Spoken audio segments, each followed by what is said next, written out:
Today's current affairs topic of discussion is Gen Z protests. You guys are Gen Zs, you might be knowing them better. The nomenclature for Gen Zs or the basic definition for Gen Z is those who were born between 1997 to 2012. Those are known as Gen Zs. Again, born between 1997 to 2012. They are known as the Gen Zs. Now, this is an iconic image.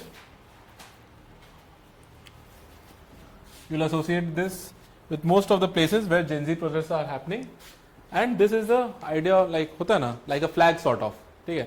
What does this image represent? It's taken from a comic and it represents there were some pirates who rose against oppression. Wherever something wrong was being done, they rose against them. That is the basic idea. And for the last 100 decades, 100 years or so, this image is representing protests. Okay, so the youthful generation, the Gen Zs, the Gen Alphas, all those are using this image. Now, this is the opening slide. From this page, you will understand the magnitude of what is going on. Okay? This is roughly the world map, and if you just see, almost the whole part of the world is covered from Gen Z protests. From Sri Lanka, our neighborhood is filled with it. Sri Lanka, Nepal, Bangladesh, all of it. There might be Gen Z protests happening in China also, but due to subdued media, we wouldn't know of them. But our neighborhood is filled with it, be it Bangladesh, Bangladesh, Sri Lanka, or Nepal. But the rest of the world is also engulfed with these protests. For example, Indonesia, see where is it? Then Philippines, Nepal we will discuss. Madagascar, from Asia to Africa to Latin America.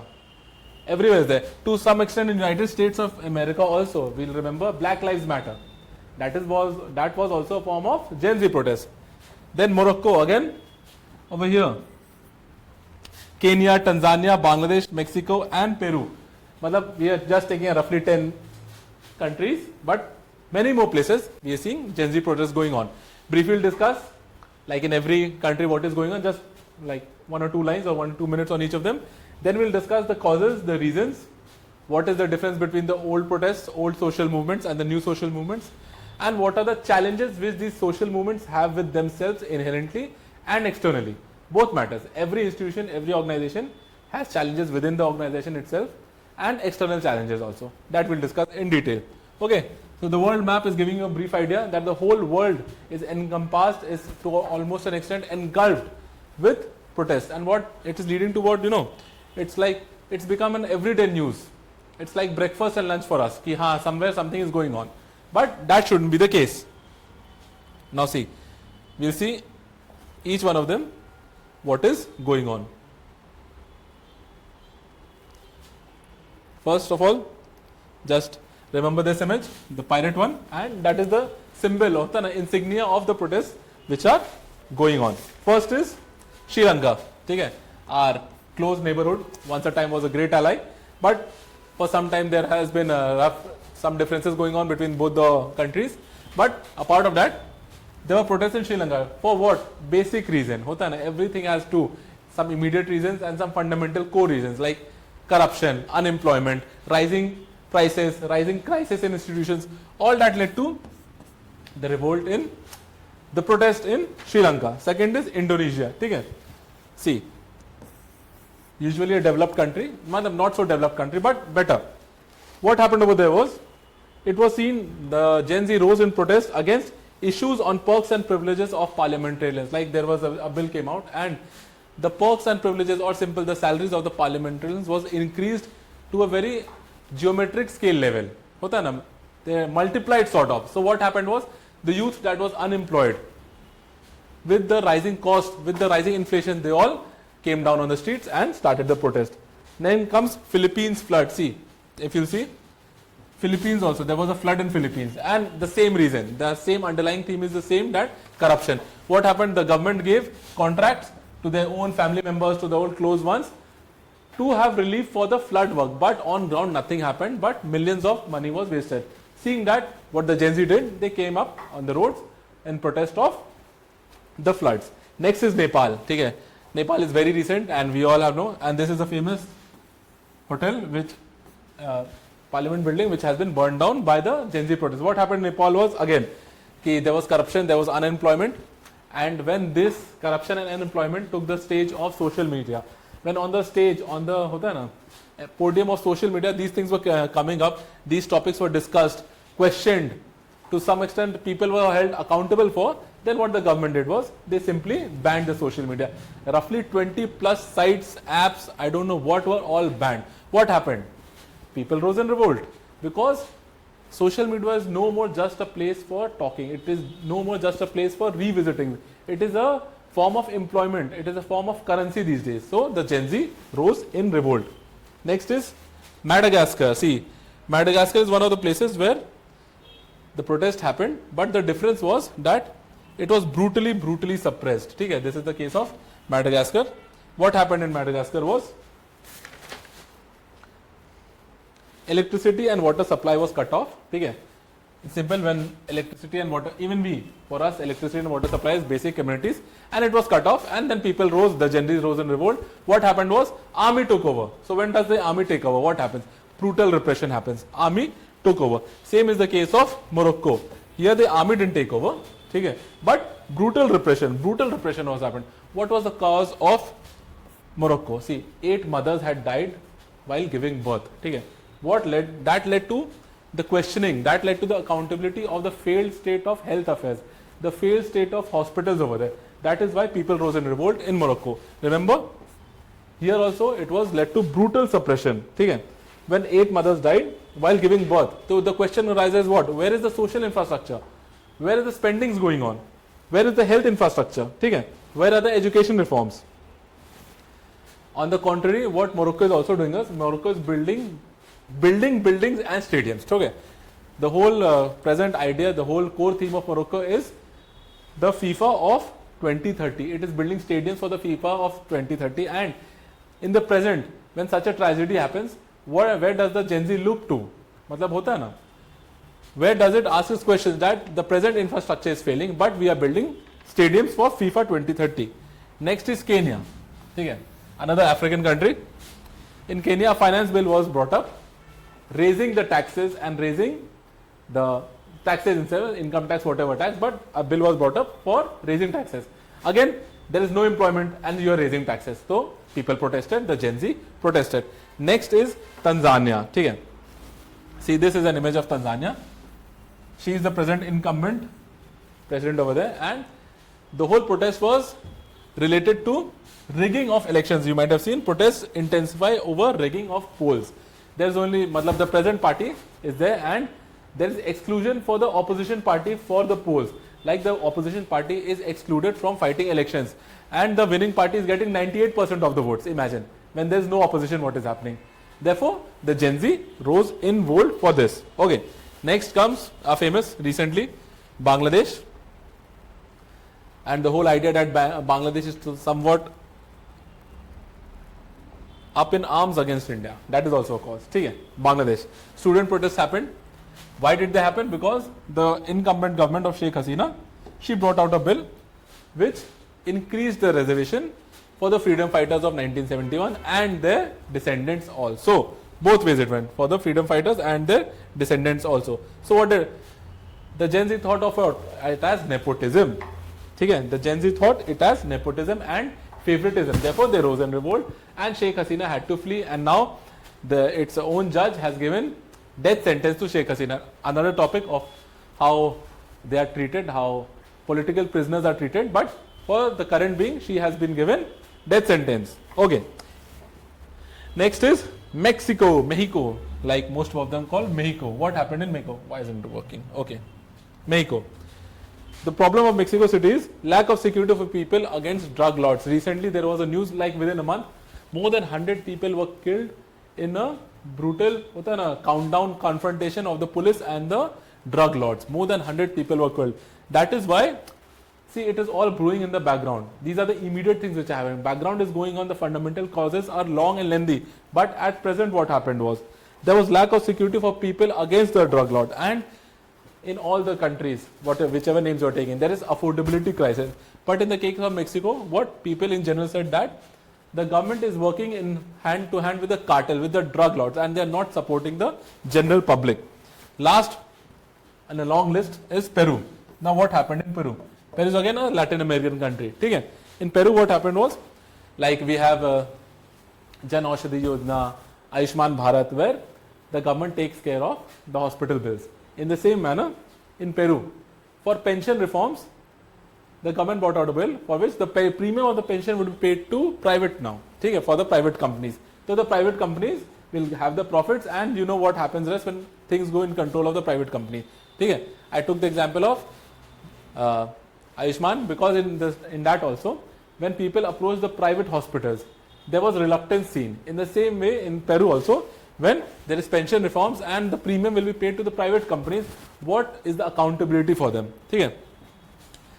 Like in 5 minutes we've discussed roughly 10 cases, and these were all immediate. Now, what are the underlying themes? See this. It's loading. Okay. Now, first of all, what is the relevance? Most important. Relevance is in GS paper 2 and 3. Okay? To some extent, if it accounts society also, it will be GS paper 1 also. So that is the relevance. Now, what is the definition of Gen Z protests? What is the definition of any protest? See, it has 3 parts. Okay? Any protest has 3 parts. First, it has to have the numbers. Like if you're protesting for something standalone, no one will count you. Your idea, your theory might be very great, but if you don't have the numbers with you, it doesn't count. Okay? Second, it has to have an ideology. Something which it needs to change, something which it needs to bring up. That is, and third, it should be long drawn. A short sustained movement is not usually classified as a protest or a long drawn national protest. Okay? It has to have some timeline, some long timeline. Again, I'll repeat, these are the 3 parts. First, you have to got numbers with yourself. Hundreds, thousands, millions of people have to be associated with it. That is why you gain credibility. Second, there should be an idea, an ideology, something which you're wanting to change, something which you're wanting to bring up. And third, it should be a long drawn battle. It should not be a fortnight battle. It should be a long drawn battle. That is the part of definition. Now, role of digital media. See, protests, like the earlier theme was protests through the ages. Okay? I didn't bring that up. It is through the ages. Like since time immemorial, or since when history has been written down, to some extent prior to that also, in cave systems and rock cages also, there always has been protests. There always has been fights going on. But what is different from those times, like prior to 50 years? What is different and what is now? The difference is role of digital media.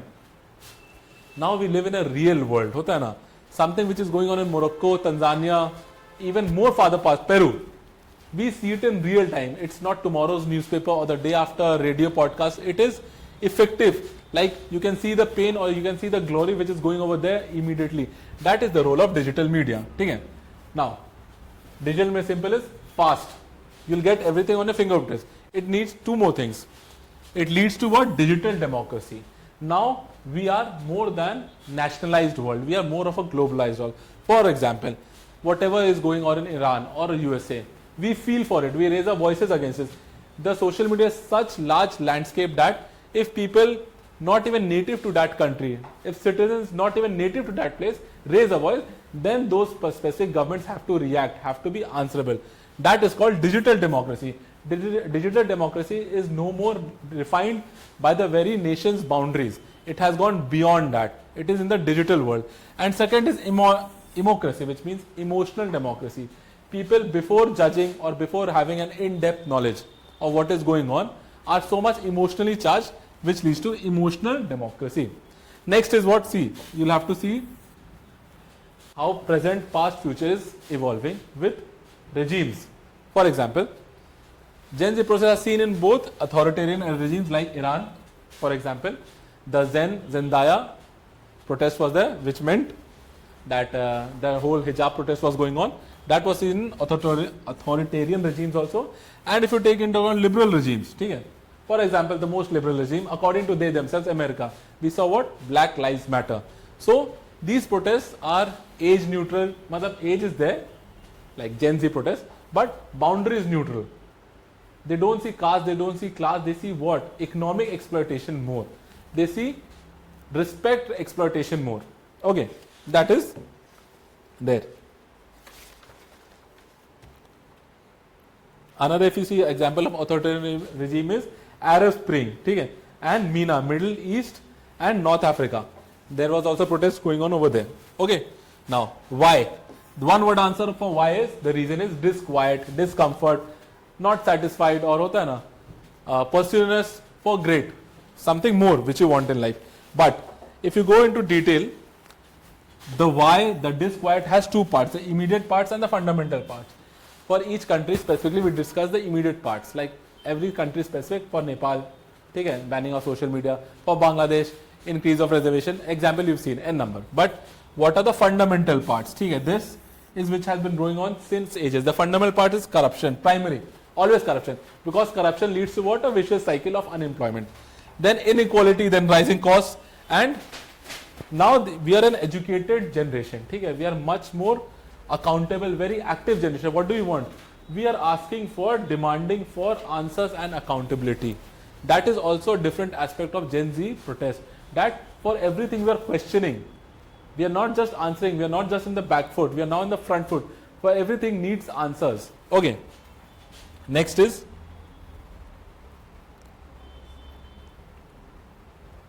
come on. Okay.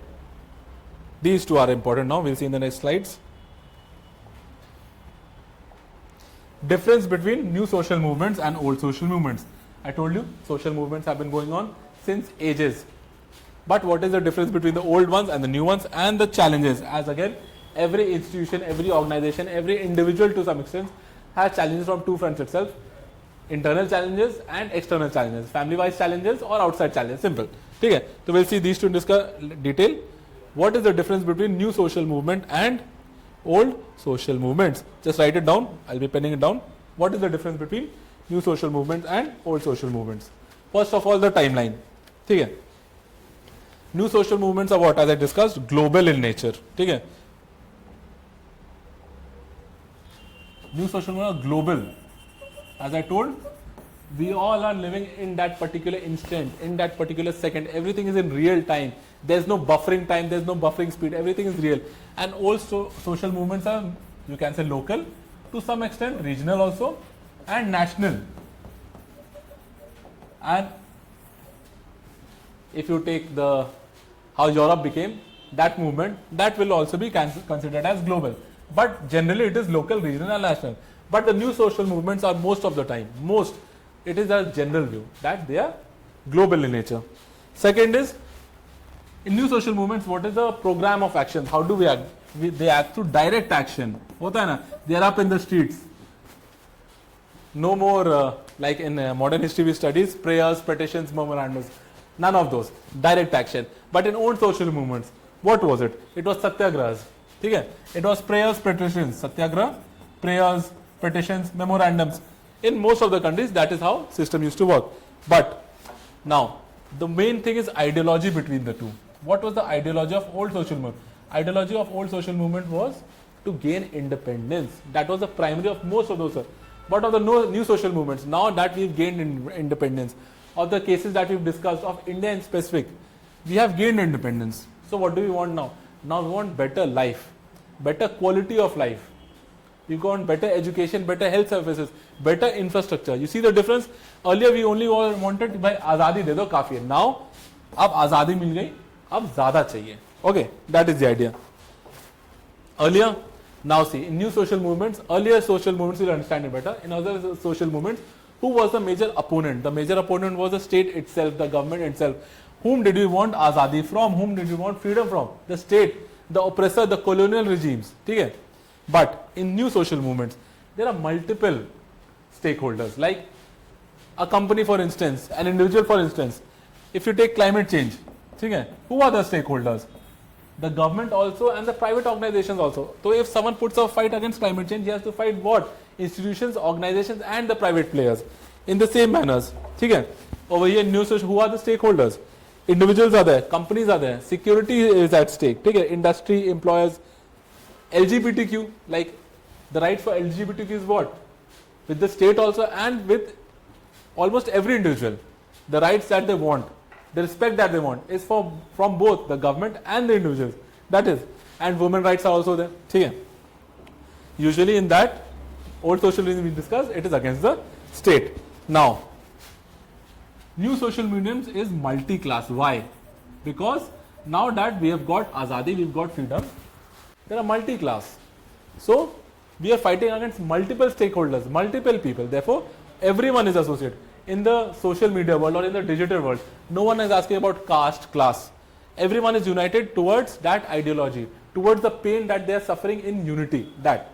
But in old social media, we used to have worker class, we had to have peasant class, we had to have lawyer class. This was mostly class based. Each class had the separate individual problems and they fought according to that. But this one is all multi-class. Okay. And another thing is, in old social media, which is one of the most important point of these two, in all social mediums, you could have identified a social movement with their leaders. Okay? Like non-cooperation movement, quoted movement, there were multiple leaders, but there were leaders and specific leaders. The leadership was defined by individuals. But in new social movements, where are the decisions taking place? They are taking place in computer rooms, on the palm of your hand, on a mobile phone. So it is a leader-less movement, or there are so many leaders that everyone becomes a leader. Earlier, like for example, in the Anna Hazare movement, 2014, all the media houses, all the newspaper houses, they wish to talk to 2 or 3 individuals in the social structure or in the power structure. But in the new social movements, there are so many leaders, or everyone is a leader. That whom do you talk to? Everyone have got their own views. But there's only one common unifying point. Okay. Now, challenges. Like everything will have challenges, so this will also have challenges. This is the last. Like for every organization, there is external challenges and internal challenges. Okay.